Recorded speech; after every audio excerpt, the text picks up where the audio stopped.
یعنی نکاح کی عظمت کا آپ یہ اندازہ کریں کہ جب کوئی عبادت نہیں تھی یہ عبادت اس وقت بھی تھی، سبحان اللہ، اور جب سب عبادتیں ختم ہو جائیں گی تو نکاح کی عبادت اس وقت بھی قائم رہے گی۔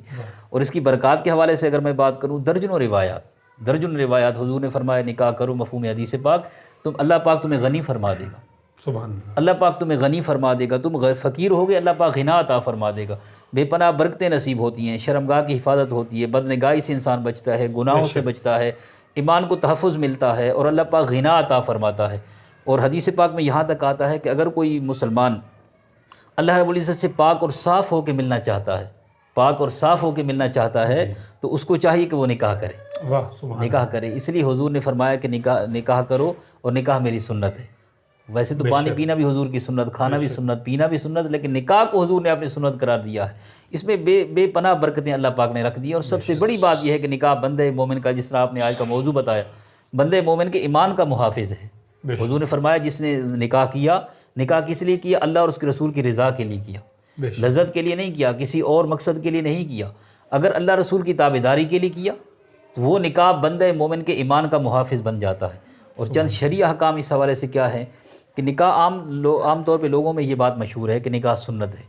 یاد رکھ لیجیے نکاح صرف سنت نہیں ہے، نکاح سنت بھی ہے، نکاح واجب بھی ہے، نکاح فرض بھی ہے، نکاح حرام بھی ہے۔ جی یہ سب صورتیں ہیں۔ عام لوگوں میں یہی مشہور ہے نا کہ نکاح سنت ہے، نہیں۔ اب میں احکام کے حوالے سے یہ چند باتیں عرض کر رہا ہوں۔ سنت کب ہے؟ اعتدال کی حالت میں، جب انسان کو کہیں گناہ میں پڑنے کا اندیشہ نہ ہو، نہ نفقے کی قدرت بھی رکھتا ہو، تمام اس کے اندر شرائط موجود ہو، لیکن اعتدال ہو، گناہ میں پڑنے کا کوئی اندیشہ نہ ہو، تو سنت ہے نکاح، سنت مؤکدہ ہے، کرنا چاہیے، بڑے اجر و ثواب کی بات ہے۔ گناہ میں پڑنے کا اندیشہ ہو تو نکاح کرنا واجب ہے، گناہ میں پڑ جانے کا یقین ہو تو پھر نکاح کرنا فرض ہے۔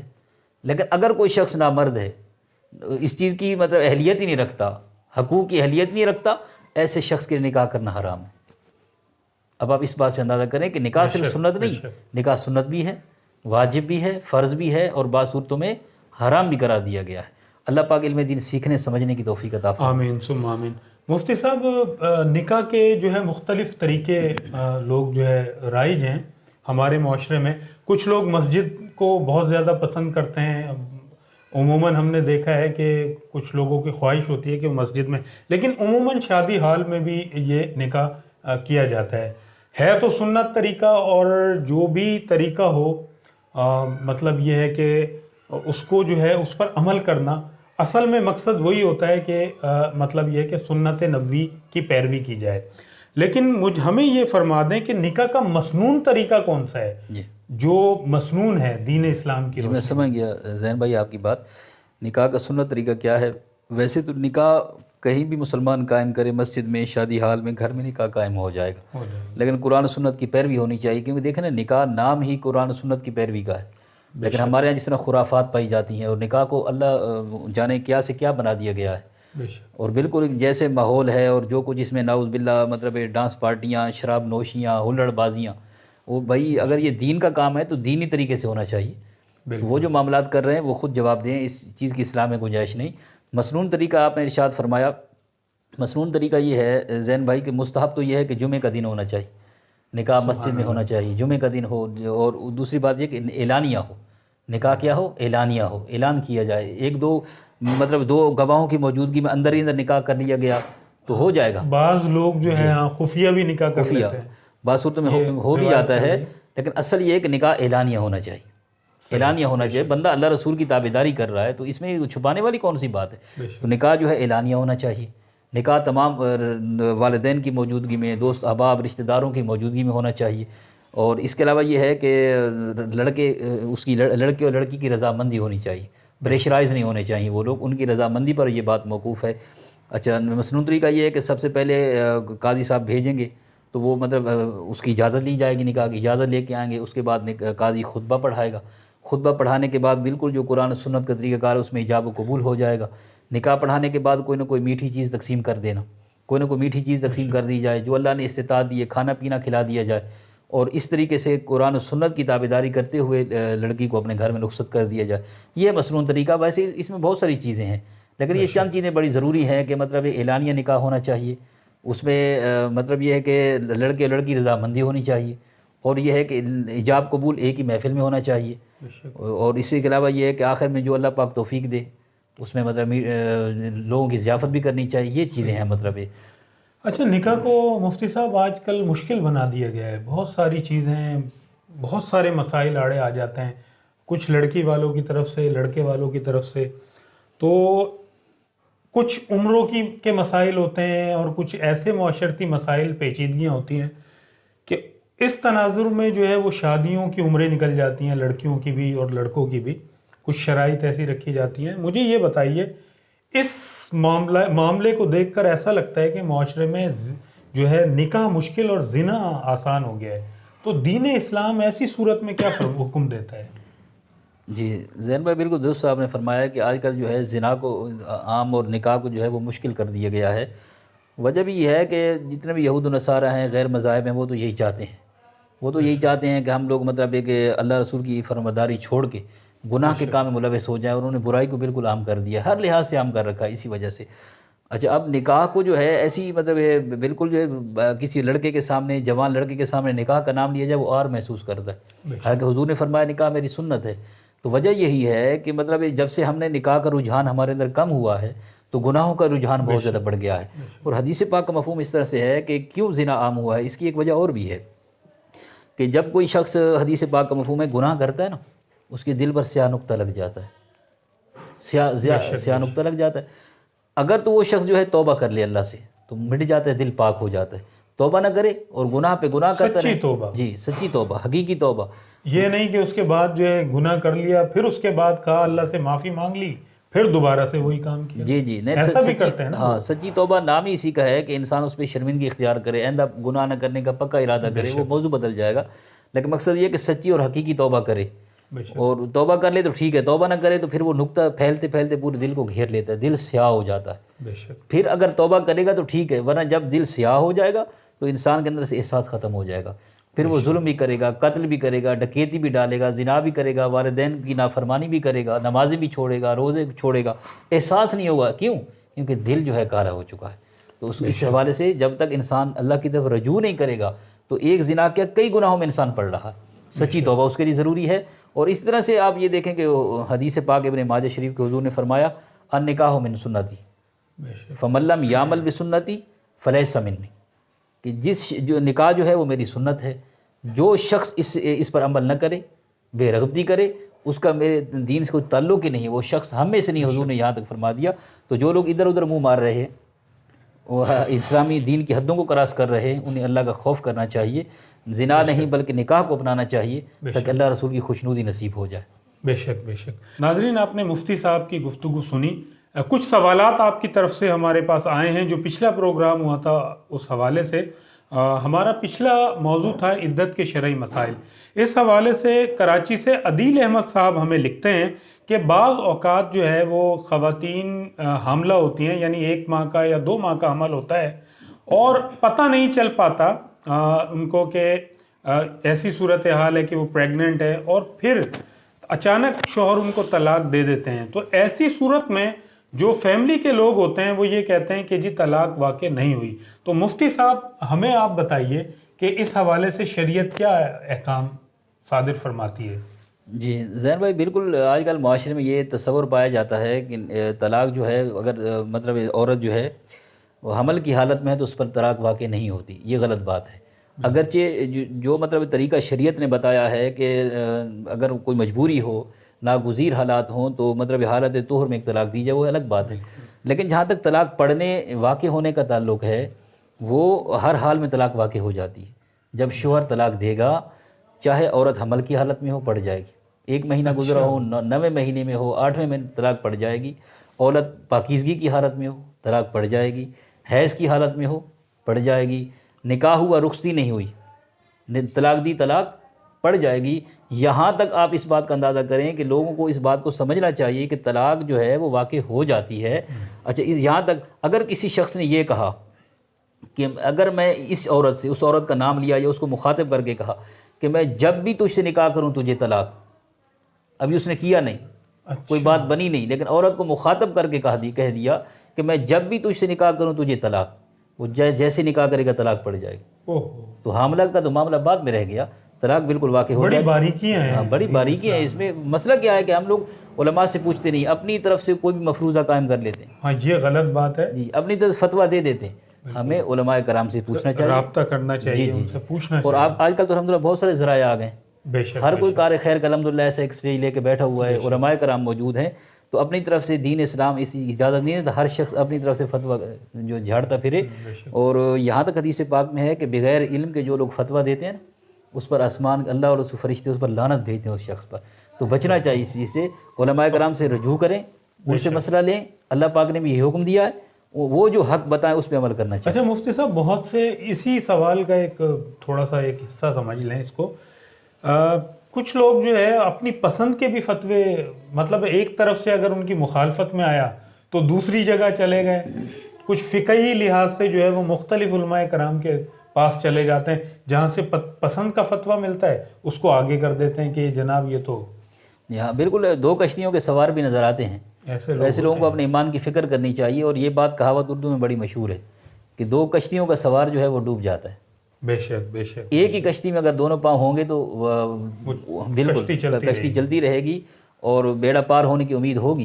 لیکن اگر کوئی شخص دو کشتیوں میں چل رہا ہے نا, تو ایسے شخص کو ایمان کی فکر کرنی چاہیے. بے شک. اور یہ سوچے نا کہ ہم اگر یہ سوچ رہے ہیں کہ دین ہماری مرضی کے مطابق ڈھل جائے تو ہم غلط سوچ رہے ہیں. ہمیں دین کی مرضی کے مطابق ڈھلنا ہوگا اگر ہم نجات چاہتے ہیں. بے شک بے شک. کراچی سے شیخ رفیق صاحب نے سوال کیا ہے.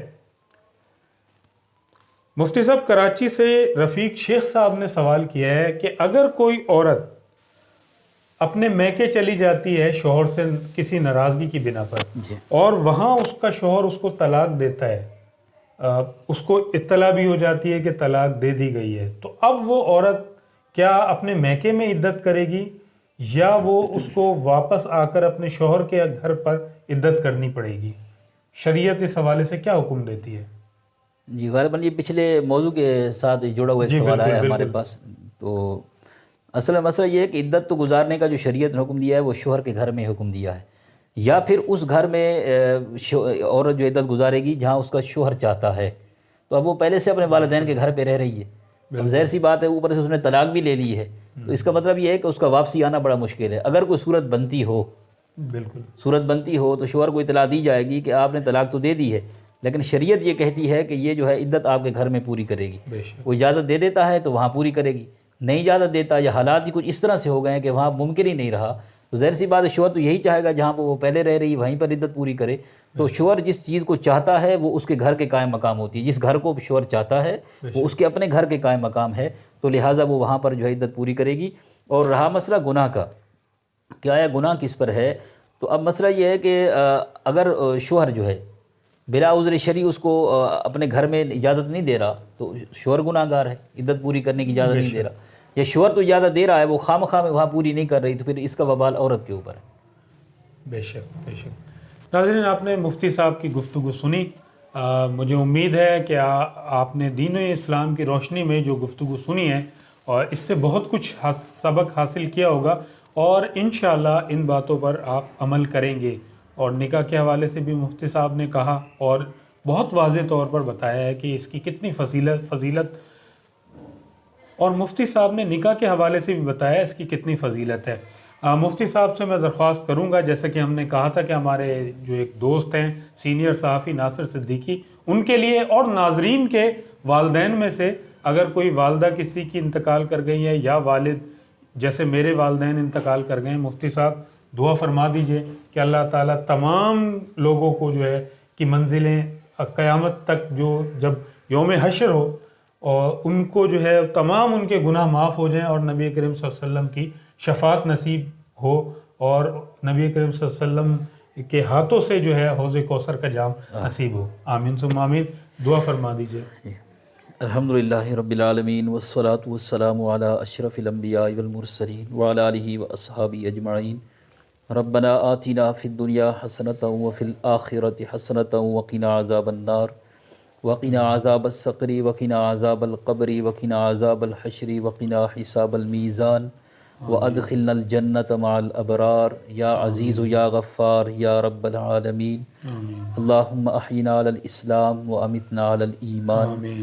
ربنا اغفر لنا ولإخواننا الذين سبقونا بالإيمان ولا تجعل في قلوبنا غلا للذين آمنوا ربنا إنك رؤوف رحيم یا الہ العالمین یا رب العالمین یا رحم الراحمین، اپنے حبیب کریم علیہ الصلاۃ و تسلیم کا صدقہ، اپنی رحمت کاملہ کا صدقہ، اے مالک مولا جتنے لوگ ایمان کے ساتھ رخصت ہو گئے سب کی بخشش و مغفرت فرما۔ آمین۔ اے مالک مولا سب کو بلندی درجات نصیب فرما۔ آمین۔ بالخصوص مالک مولا ناصر صدیقی صاحب کا انتقال ہوا ہے، ہم لوگ ان کے لیے دعائے مغفرت کرتے ہیں۔ مالک مولا اپنے حبیب کے صدقے سے ان کی بے حساب و کتاب مغفرت فرما۔ آمین۔ اے اللہ ان کے صغیرہ کبیرہ گناہوں کو معاف فرما، آمین۔ انہیں اپنے فضل و کرم سے غریق رحمت فرما، آمین۔ تنگی قبر سے نجات عطا فرما، آمین۔ قبر کو کشادگی وسعت نصیب فرما، آمین۔ عذاب قبر سے محفوظ و معمون فرما، آمین۔ قبر کی منزل کو آسان فرما، پل صراط کی منزل کو آسان فرما، حشر کی منزل کو آسان فرما، عذاب جہنم سے محفوظ و معمون فرما، آمین۔ جنت میں پاک نبی کا پڑوس نصیب فرما،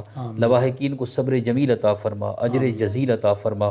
اے مالک مولا میرے والدین کی اور میرے ساتھ جتنے مسلمان شریک دعا ہیں، ہمارے جتنے ناظرین ہیں، ان کے جتنے بھی والدین، دوست، احباب، جو بھی عزیز رشتہ دار انتقال کر گئے، اللہ اپنے حبیب کے صدقے سے سب کی مغفرت عطا فرما۔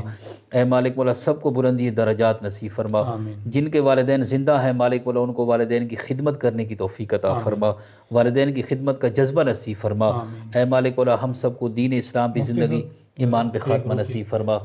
مالک مولا اس کے علاوہ ہمارے جتنے بھی عزیز و اقربا ہم سب کے انتقال کر گئے سب کی مغفرت فرما۔ ہمارے بھائی زین صدیقی صاحب جو ماشاءاللہ ایک کار خیر کا سلسلہ انہوں نے شروع کیا ہے اور صرف خدمت کے جذبے سے یہ سارا کچھ کر رہے ہیں، مالک مولا ان کو بھی اجر و ثواب عطا فرما، خیر و برکت نصیب فرما، ایمان کی سلامتی عطا فرما۔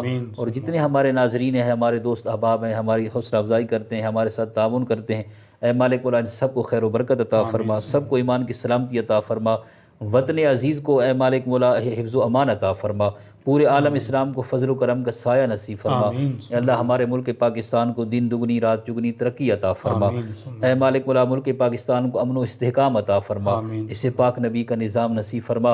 اے مالک مولا میری اطلاع کے مطابق زین بھائی کے ایک بھائی کا بھی انتقال ہوا تھا، پچھلے دنوں یہ معلومات ملی تھی مالک مولا اکبر صدیقی صاحب، اپنے حبیب کے صدقے سے ان کی بھی مغفرت فرما۔ اے مالک مولا انہیں بھی بلندی درجات نصیب فرما، عذاب قبر سے، تنگی قبر سے محفوظ و معمون فرما، جنت الفردوس میں اعلیٰ مقام نصیب فرما، لواحقین کو صبر جمیل عطا فرما۔ اے مالک مولا اپنے حبیب کے صدقے سے جتنی دعائیں ہم نے کی ہیں ان کو منظور و مقبول فرما، دین و دنیا کی سعادتیں، بھلائیاں، برکتیں نصیب فرما، جو کچھ مانگ سکے اللہ وہ بھی عطا فرما، جو نہ مانگ سکے بن مانگے نصیب فرما۔ آمین بجاہ النبی الامین وصلی اللہ تعالی علی خیر خلق محمد وعلی آلہ وصحبہ اجمعین۔ سبحان ربک رب العزۃ عما یصفون وسلام علی المرسلین والحمد للہ رب العالمین بحق لا الہ الا اللہ محمد رسول اللہ صلی اللہ تعالی علیہ وسلم۔ آمین ثم آمین۔ بہت بہت شکریہ مفتی صاحب۔ ناظرین اسی کے ساتھ میں اجازت چاہوں گا، اجازت سے قبل ہمیشہ کی طرح آپ سے درخواست کروں گا کہ ہمارا پروگرام آپ دیکھتے رہیے۔ اگر آپ نے ہمارا یوٹیوب چینل سبسکرائب نہیں کیا تو آپ سے درخواست ہے کہ فوری طور پر اسے سبسکرائب کیجئے، بیل آئیکن کو پریس کرنا نہ بھولیے، کمنٹس کیجئے، ہمیں سوالات بھیجیے۔ آپ اسکرین پر ہمارا واٹس ایپ نمبر دیکھ رہے ہوں گے، آپ سے درخواست ہے کہ آپ کوئی بھی سوال اگر مفتی صاحب سے کرنا چاہیں تو اپنا سوال ضرور بھیجیے اور مفتی صاحب اگلے پروگرام میں آپ کو اس کا جواب دیں گے۔ اجازت دیجیے، اللہ حافظ۔ ساتھ نہیں اتارے نہیں مفتی صاحب، ادھر آؤ۔ اچھا یہ اور بھی سوالات ہیں نا بیچ میں، یہ نہیں آخر میں، یہ اس کو کاٹ دو یہاں سے۔